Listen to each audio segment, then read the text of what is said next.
آیت نمبر 113، 114 اور 115۔ اعوذ باللہ من الشیطان الرجیم، بسم اللہ الرحمن الرحیم۔ وقالت اليہود لیست النصارى على شیء وقالت النصارى لیست اليہود على شیء وهم یتلون الکتاب كذلك قال الذین لا يعلمون مثل قولهم فاللہ يحکم بینہم یوم القیامة فیما كانوا فیہ یختلفون۔ اور یہودیوں نے کہا عیسائی کسی چیز پر نہیں، اور عیسائیوں نے کہا یہودی کسی چیز پر نہیں، حالانکہ وہ دونوں اپنی اپنی کتاب پڑھتے ہیں۔ اسی طرح جو لوگ علم نہیں رکھتے انہوں نے بھی ان کے قول سے ملتی جلتی بات کہی، پھر قیامت کے دن اللہ ان کے درمیان اس چیز کا فیصلہ فرمائے گا جس میں وہ اختلاف کرتے تھے۔ یہاں پہ ہے قال الذین لا یعلمون مثل قولہم، اسی طرح قال الذین ان لوگوں نے کہا لا یعلمون جو نہیں جانتے مثل قولہم ان کی بات کی طرح۔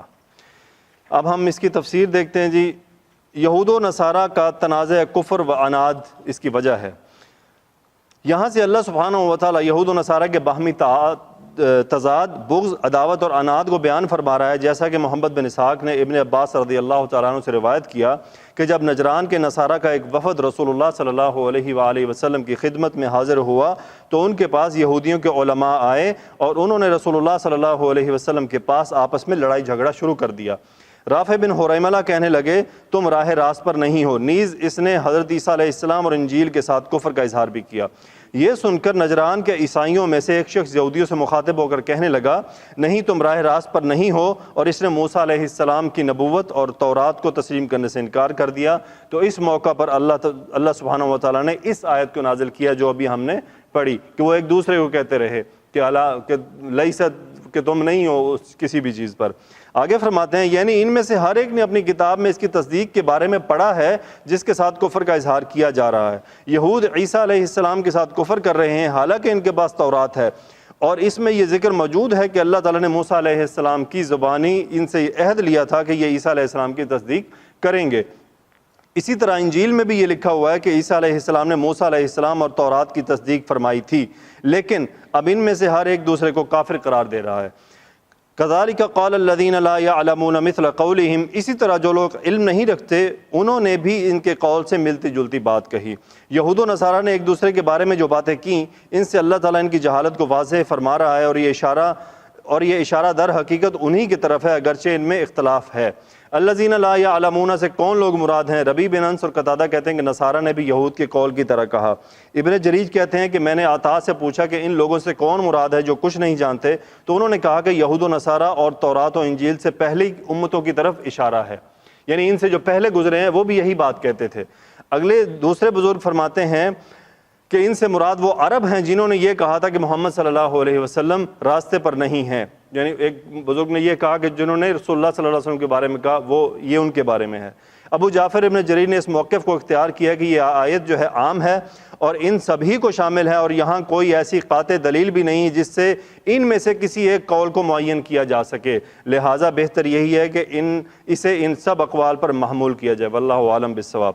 اور ارشاد باری تعالیٰ فاللہ یحکم بینہم یوم القیامۃ فیما کانوا فیہ یختلفون، تو جس بات میں یہ لوگ اختلاف کر رہے ہیں قیامت کے دن اللہ اس کا ان کے درمیان فیصلہ کر دے گا، یعنی اللہ تعالیٰ قیامت کے دن ان سب لوگوں کو جمع کر کے اپنے عدل کے ساتھ فیصلہ فرمائے گا جس میں وہ کسی پر ذرہ بھر بھی زیادتی نہیں کرے گا، جیسا کہ ارشاد باری تعالیٰ ان الذین آمنوا والذین ہادوا والصابئین والنصارى والمجوس والذین اشرکوا ان اللہ یفصل بینہم یوم القیامہ ان اللہ علی کل شیء شہید۔ سورہ حج۔ جو لوگ مومن مسلمان ہیں اور جو یہودی ہیں، صابی بے دین اور عیسائی مجوسی مشرک، بے شک اللہ ان سب میں قیامت کے دن فیصلہ کر دے گا، بے شک اللہ ہر چیز پر شاہد ہے۔ اور فرمایا، اب دیکھیں جیسے ہم نے بات کی نا، اللہ تعالیٰ صفات کون سی استعمال فرماتے ہیں؟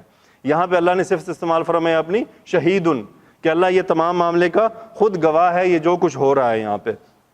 اور فرمایا قل یجمع بیننا ربنا ثم یفتح بیننا بالحق وهو الفتاح العلیم۔ اب یہاں پہ اپنے بارے میں فتاح کی، اور تو یہ بڑا خوبصورت پوائنٹ غور کرنے کے ہیں سارے۔ اے نبی کہہ دیجئے ہمارا پروردگار ہم سب کو جمع کرے گا، پھر ہمارے درمیان انصاف کے ساتھ فیصلہ کر دے گا، اور وہی بہتر فیصلہ کرنے والا خوب جاننے والا ہے۔ اگلی آیت ومن اظلم ممن منع مساجد اللہ ان یذکر فیہا اسمہ وسعی فی خرابها اولئک ما کان لهم ان يدخلوها الا خائفین لهم فی الدنیا خزی ولهم فی الآخرۃ عذاب عظیم۔ اور اس سے زیادہ ظالم کون ہو سکتا ہے جس نے لوگوں کو اس بات سے روکا کہ اللہ کی مسجدوں میں اللہ کا ذکر کیا جائے اور انہیں اجاڑنے کی کوشش کرے۔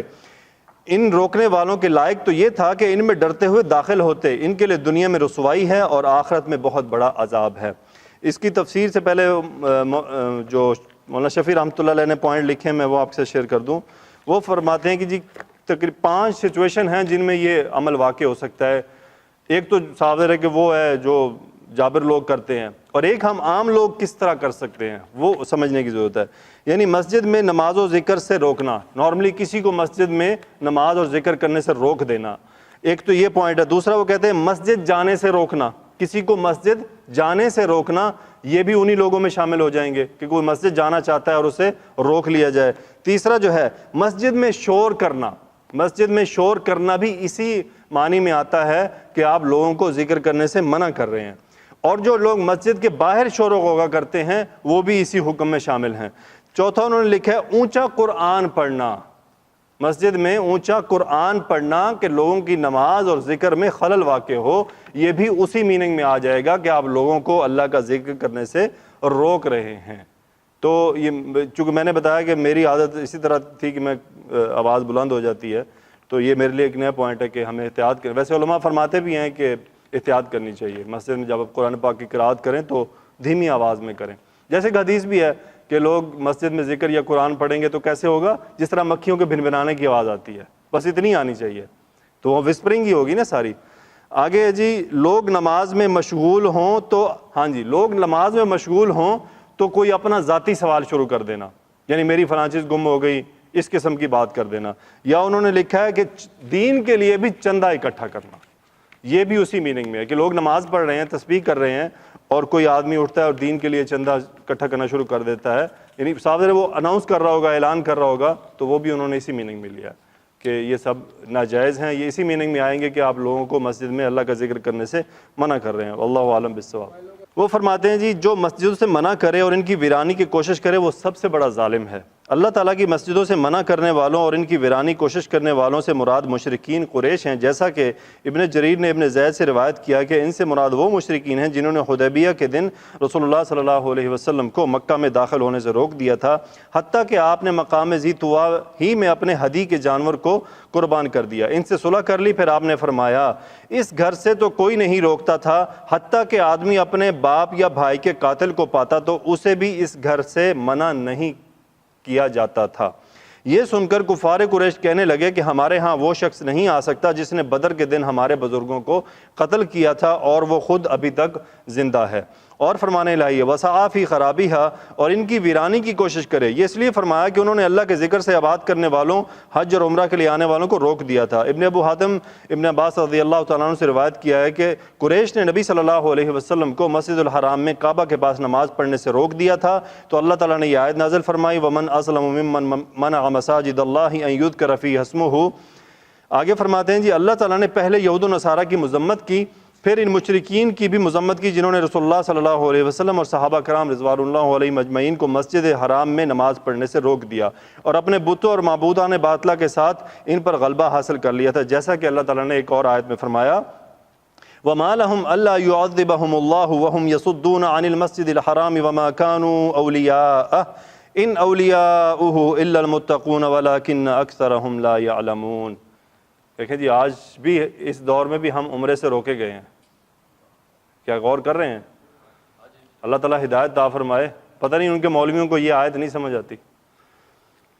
اور اب ان کے لیے کون سی وجہ ہے کہ اللہ انہیں عذاب نہ دے جبکہ وہ مسجد محترم میں نماز پڑھنے سے روکتے ہیں اور اس مسجد کے متولی بھی نہیں ہیں، اس کے متولی تو صرف پرہیزگار ہیں لیکن ان میں اکثر نہیں جانتے۔ اور فرمایا ما کان للمشرکین ان یعمروا مساجد اللہ شاہدین علی انفسہم بالکفر اولئک حبطت اعمالہم وفی النار ہم خالدون انما یعمر مساجد اللہ من آمن باللہ والیوم الآخر واقام الصلاة وآت الزکاة ولم یخش الا اللہ فَعَسَىٰ أُولَٰئِكَ أَن يَكُونُوا مِنَ الْمُهْتَدِينَ۔ مشرکوں کو زیبا نہیں کہ اللہ کی مسجدوں کو آباد کریں جبکہ وہ اپنے آپ پر کفر کی گواہی دے رہے ہوں، ان لوگوں کے سب اعمال بیکار ہیں، یہ ہمیشہ دوزخ میں رہیں گے۔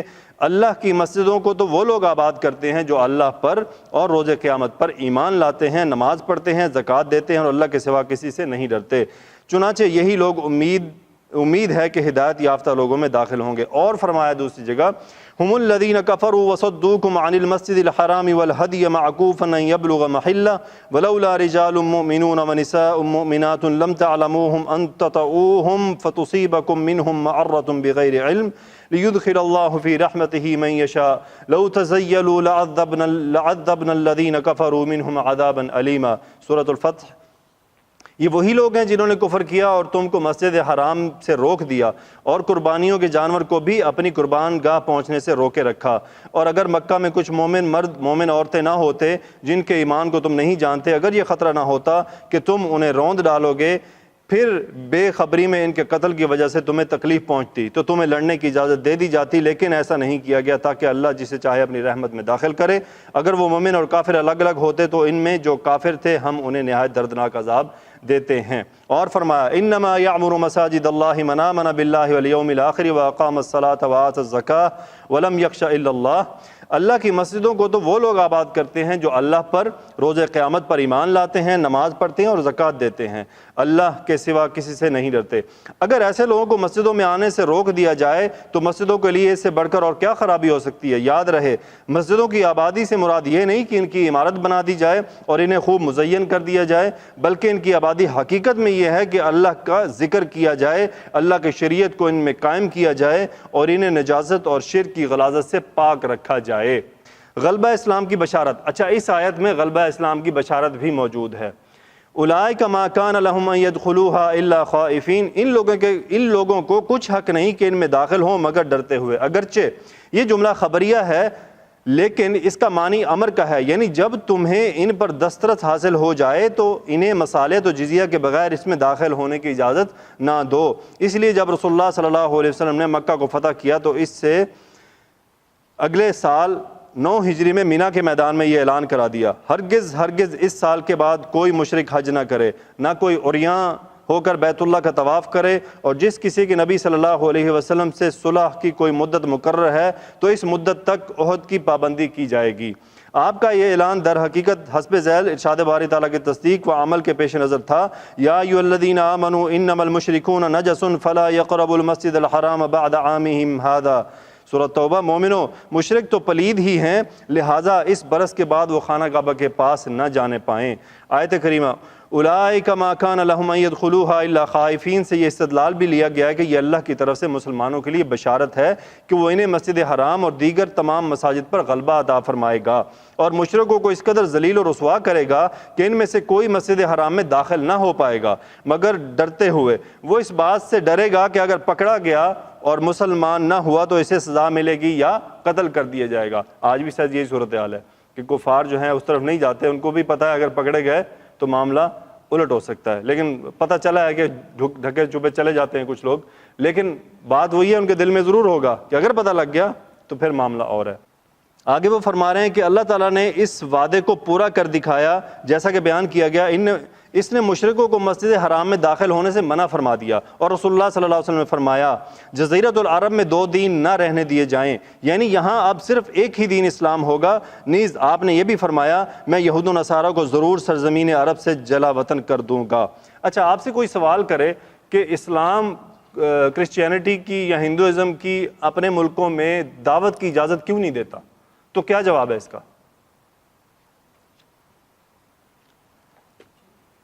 اسلام، ہندوازم دوسرے مذہبوں کو اپنی تبلیغ کی اجازت کیوں نہیں دیتا؟ ان کے لیے جو ہے نا عبادت خانے بنانے کی اجازت کیوں نہیں ہے؟ ہاں نہیں، وہ تو مسلمان ہوگا نا، کفار۔ اگر آپ سے ہندو کہیں کہ بھئی آپ ہمارے یہاں تبلیغ کرتے ہیں، ہم بھی آپ کے سعودیہ میں جا کے تبلیغ کریں گے، ہمیں اجازت دی جائے۔ ہاں جی، نہیں منع کیوں کیا گیا؟ ان کو جسٹیفائی کیسے کریں گے آپ؟ پھر وہ بھی کہیں گے آپ ہمارے پاس بھی نہ ہو، آپ ہمارے بندوں کو بدل رہے ہو۔ ڈاکٹر ذاکر نائک سے یہ سوال ہوا تھا، جو اس نے جواب دیا تھا میں آپ سے بالکل سیم ٹو سیم، اور بڑا سپر جواب تھا اس کا۔ اچھا، ایک تو یہ جواب، دوسرا یہ ہے کہ ان میں اتنی ہمت بھی نہیں ہے۔ ڈاکٹر ذاکر نائک سے یہ سوال ہوا، اس نے جواب یہ دیا کہ اگر میرا ایک اسکول ہے، اس میں ایک میتھ کا ٹیچر ہے، وہ پڑھاتا ہے 2 + 2 = 4، اور دوسرا آگے کہتا ہے 2 + 2 = 5، اور مجھے میتھ آتی ہے، تو کیا خیال ہے میں اس کو نوکری پہ رکھ لوں گا؟ تو وہ آگے ہندو تو اس نے کہا کہ میں بالکل، اس نے اسی سے کہا بیٹا رکھ لو گے؟ میں کہا نہیں رکھوں گا۔ تو بس یہی بات ہے، ہم شور ہیں کہ ہمارا دین ٹرو ہے، تو ہم تمہیں کیوں پرمٹ کریں کہ تم آگے ہم نیا دین پڑھاؤ؟ ہمیں کوئی شک نہیں ہے اپنے دین پہ، اس لیے ہم تمہیں پرمیشن ہی نہیں دیتے۔ یہ واقعی بڑا لاجیکل، اور اس کے بعد وہ خاموش ہو گیا، اس کے پاس اب مزید بات نہیں تھی۔ تو اس طرح ڈاکٹر صاحب ماشاءاللہ بڑی بڑی حکمت کی باتیں کر جاتے ہیں۔ اللہ تعالیٰ انہیں اور ان کی مشکلات آسان کرے، مشکلات میں امتحان میں داخل ہیں وہ۔ آگے وہ فرما رہے ہیں کہ یہ سب کچھ مسجد حرام کی تعظیم اور خطہ زمین کی تطہیر کے پیش نظر تھا، جس میں اللہ تعالیٰ نے تمام کائنات انسانی کے لیے اپنے رسول کو بشیر و نذیر بنا کر مبعوث فرمایا صلوات اللہ وسلامہ علیہ۔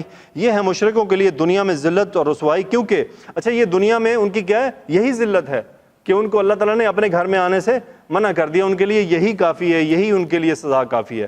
آگے فرما رہے ہیں کیونکہ جزا جن سے عمل کے مطابق ہی ہوتی ہے، جس طرح انہوں نے مومنوں کو مسجد حرام سے داخل ہونے سے روکا تھا، اب انہیں اسی طرح روک دیا گیا۔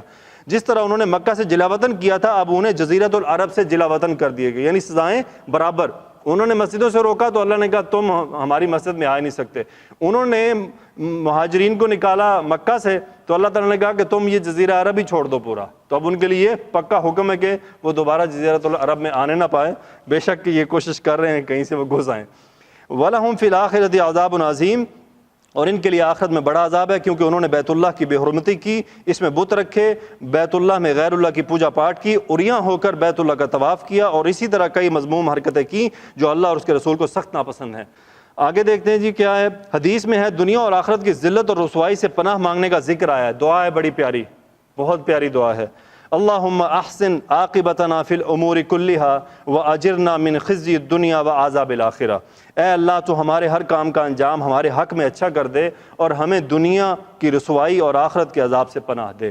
یہ حدیث میں ہے، میں انشاءاللہ یہ دعا آپ کو گروپ میں شیئر کر دوں گا۔ آخری آیت وَلِلَّهِ الْمَشْرِقُ وَالْمَغْرِبُ فَأَيْنَمَا تُوَلُّوا فَثَمَّ وَجْهُ اللَّهِ إِنَّ اللَّهَ وَاسِعٌ عَلِيمٌ، اور مشرق و مغرب اللہ ہی کے لیے ہیں، لہٰذا تم جس طرف بھی منہ کرو گے وہیں ہے اللہ کا چہرہ، بے شک اللہ وسعت والا خوب جاننے والا ہے۔ اب اس کی تفصیل، نماز میں قبلہ رو ہونا۔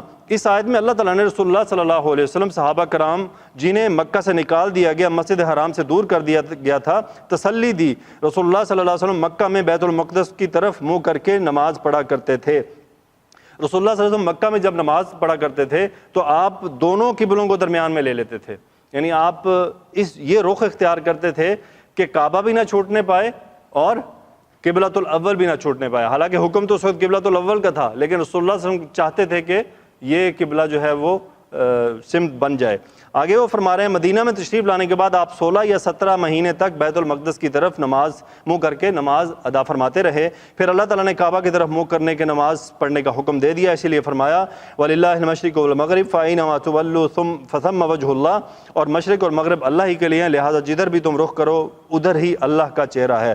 علی بن ابو طلحہ ابن عباس رضی اللہ تعالیٰ عنہ سے روایت کرتے ہیں کہ قرآن مجید میں سب سے پہلے قبلے کا حکم منسوخ ہوا تھا۔ رسول اللہ صلی اللہ علیہ وسلم نے جب مدینہ میں ہجرت فرمائی تو مدینہ کے باشندے یہودی تھے، اللہ تعالیٰ نے آپ کو بیت المقدس کی طرف منہ کر کے نماز پڑھنے کا حکم دیا تو یہود اس سے بہت خوش ہوئے۔ آپ نے 10 سے زیادہ ماہ کا عرصہ بیت المقدس کی طرف نماز پڑھ کے رخ کر کے نماز پڑھی، لیکن آپ قبلہ ابراہیم کو پسند فرماتے تھے، اس لیے آپ دعا فرماتے اور آسمان کی طرف دیکھا کرتے تھے کہ تحویل قبلہ کا حکم کب نازل ہوگا۔ اس موقع پر اللہ تعالیٰ نے فرمایا قد نرى تقلب وجهك في السماء فولوا وجوهكم شطرہ۔ آیت نازل فرمائی، اس سے یہود شک میں مبتلا ہو گئے اور کہنے لگے ما واللہم عن قبلتہم التی كانوا علیہا، کہ اس قبلے سے ان کو کس چیز نے موڑ دیا۔ آپ نے پھر اللہ سبحانہ وتعالیٰ نے اس کے جواب میں فرمایا قل للہ المشرق والمغرب، اے نبی کہہ دیجئے مشرق اور مغرب سب اللہ ہی کے لیے ہیں، اور فرمایا فَأَيْنَمَا تُوَلُّوا فَثَمَّ وَجْهُ اللَّهِ، اور جدھر بھی تم رخ کرو گے اللہ ہی کا چہرہ ہے۔ اس کے معنی یہ ہیں مشرق یا مغرب جس طرف بھی تم منہ کرو اللہ کا قبلہ اسی طرف ہے۔ ایک قول یہ بھی ہے کہ اللہ تعالیٰ نے قبلہ کی طرف منہ کرنے کی فرضیت سے پہلے نازل فرمایا تھا۔ کچھ لوگوں نے یہ بھی کہا کہ یہ آیت سفر میں سواری پر نماز نفل نیز شمشیر زنی یا شدت خوف کی حالت میں فرض نماز مشرق و مغرب کی طرف منہ کر کے ادا کرنے کی اجازت کے متعلق نازل ہوئی ہے، یعنی اگر آپ شدید خوف کی صورت میں ہیں یا آپ سواری پر سوار ہیں یا کوئی ایسی جگہ ہے کہ اندھیرا ہے، کچھ آپ کو پتہ نہیں چل رہا، تو پھر جدھر بھی منہ کر لو کیا ہے، اللہ تعالیٰ کو پالو گے۔ ابن عمر رضی اللہ تعالیٰ عنہ سے روایت ہے کہ آپ اسی طرف منہ کر کے نماز ادا کر لیتے تھے جس طرف سواری کا رخ ہوتا تھا، اور آپ بیان کیا کرتے تھے کہ رسول اللہ صلی اللہ علیہ وآلہ وسلم اسی طرح نماز ادا فرماتے تھے۔ اس طرح گویا آپ اس آیت کی تفسیر بیان فرما رہے ہیں کہ رسول اللہ صلی اللہ علیہ وسلم جو نفل نماز ہے نا وہ اونٹنی پر بیٹھ کر پڑھا کرتے تھے۔ فرض نماز آپ نے نہیں پڑھی، نوافل پڑھے ہیں، اور اونٹنی کا رخ جدھر بھی ہوتا تھا آپ اس سے یعنی آپ نے اس کو نہیں موڑا، یعنی اس کا مطلب ہم گاڑی میں بیٹھ کے نماز پڑھ سکتے ہیں، نفل پڑھ سکتے جدھر مرضی پڑھ۔ فرض کے بارے میں پھر وہی اختلافات ہیں آگے جی اس کو ہم لے کے چلتے ہیں۔ فَأَيْنَمَا تُوَلُّوا فَثَمَّ وَجْهُ اللَّهِ، تم جدھر بھی رخ کرو ادھر ہی اللہ کا چہرہ ہے۔ اچھا یہ جو حدیث آئی ہے یہ تمام احادیث کی کتاب میں ہے سوائے بخاری کے۔ آگے فرماتے ہیں صحیح بخاری میں ابن عمر رضی اللہ تعالیٰ عنہ سے روایت ہے کہ آپ سے نماز خوف کے بارے میں پوچھا گیا تو آپ نے اس کی کیفیت بیان کی، پھر فرمایا کہ اگر خوف اس سے بھی زیادہ شدید ہو تو پا پیادہ اپنے پاؤں پر کھڑا ہو کر یا سواریوں پر نماز پڑھ لو، خواہ رخ قبلے کی طرف ہو یا نہ ہو۔ نافع بیان کرتے ہیں کہ میرا خیال ہے کہ ابن عمر رضی اللہ تعالیٰ عنہ نے یہ بات نبی صلی اللہ علیہ وسلم کے حوالے ہی سے بیان فرمائی تھی۔ اس سلسلے میں ایک قول یہ بھی ہے کہ یہ آیت اس شخص کے بارے میں نازل ہوئی ہے کہ سخت تاریکی اور بادلوں کی وجہ سے جس کے لیے قبلہ کا رخ مشتبہ ہو گیا ہو وہ قبلے کے علاوہ کسی اور طرف منہ کر کے نماز پڑھ لے۔ اہل مدینہ کا قبلہ مشرق و مغرب کے درمیان ہے۔ حافظ ابوبکر ابن مردویہ رحمۃ اللہ علیہ نے اس آیت کی تفسیر میں ابو ہریرہ رضی اللہ تعالیٰ عنہ سے مروی ہے، فرمایا رسول اللہ صلی اللہ علیہ وسلم نے فرمایا مشرق اور مغرب کے مابین مدینہ شام اور عراق والوں کا قبلہ ہے۔ اس حدیث کی اس آیت سے مناسبت واضح ہے۔ نیز ترمذی ابن ماجہ کی ایک حدیث میں الفاظ اس طرح بھی بیان ہوئے مشرق اور مغرب کے مابین قبلہ ہے۔ ابن جریر رحمۃ اللہ فرماتے ہیں ان اللہ واسع علیم، کے معنی یہ ہیں کہ اللہ تعالیٰ جود و کرم اور انعام و اکرام کے اعتبار سے اپنی ساری مخلوق کے لیے کافی ہے۔ علیم کے معنی یہ ہیں کہ اسے اپنی ساری مخلوق کے اعمال کا بھی علم ہے، مخلوق کا کوئی عمل اس سے مخفی نہیں رہ سکتا، کوئی چیز اس کے احاطہ علم سے باہر نہیں ہو سکتی، بلکہ وہ اپنی ساری مخلوق کے تمام اعمال سے خوب باخبر ہے۔ اللہ تعالیٰ سے دعا ہے کہ یا اللہ اس پڑھنے پڑھانے کے دوران جو غلطی ہوگی اسے معاف فرما دے، ہم سب کی بخشش فرما دے، ہمارا یہاں بیٹھنا سننا بولنا قبول فرما لے۔ وآخر الدعوانا ان الحمد للہ رب العالمین، الصلاۃ